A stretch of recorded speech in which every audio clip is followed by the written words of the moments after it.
Hello, Team 6-1 Social Studies students. This is Mr. Bush, and this is a screencast with information for Monday, March the 22nd, and Tuesday, March 23rd. This is our last week prior to spring break.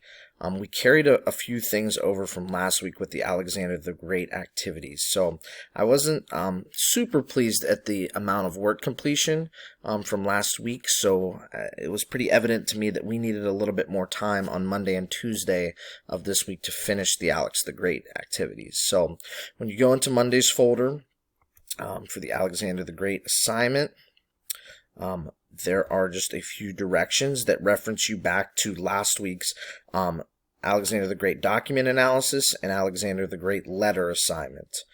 So we'll start with those first. Those would be found in your assignments columns.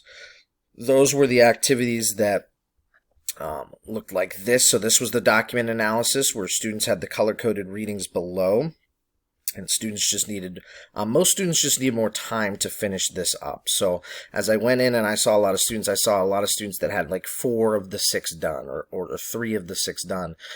And as we finished up, students were submitting this. So this is the first important step. If you have not completed this assignment yet, please do so.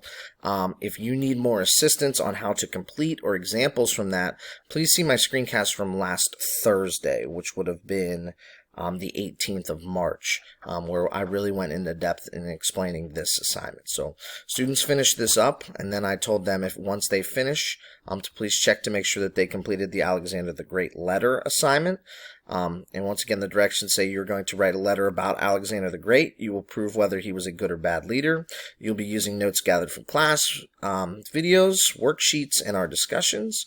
And you are pretending that you are a general in Alexander's army. Many people love Alexander, while others think he is a villain.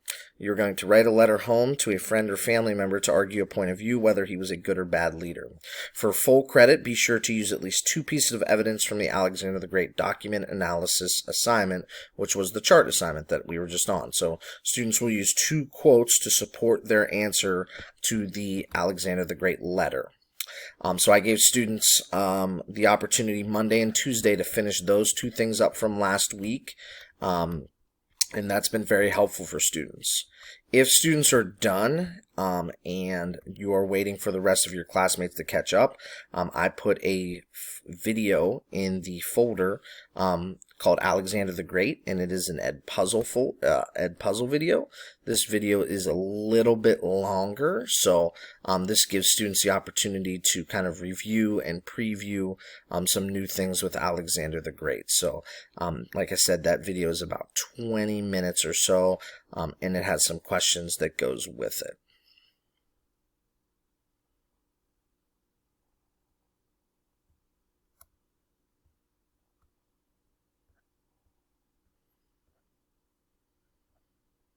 So the start of the video will look like this.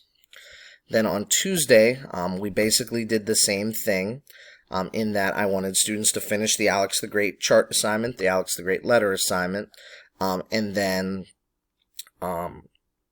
once again, if they had questions, or excuse me, if they were done, they could reference this video, which is going to start to introduce the legacy of Greece. This one is much shorter. Again, this is an Edpuzzle, so there's some questions that go with it. And this is if students are completely done with the Alexander the Great assignments. Students can start this legacy of Greece, about 8-minute video in Edpuzzle.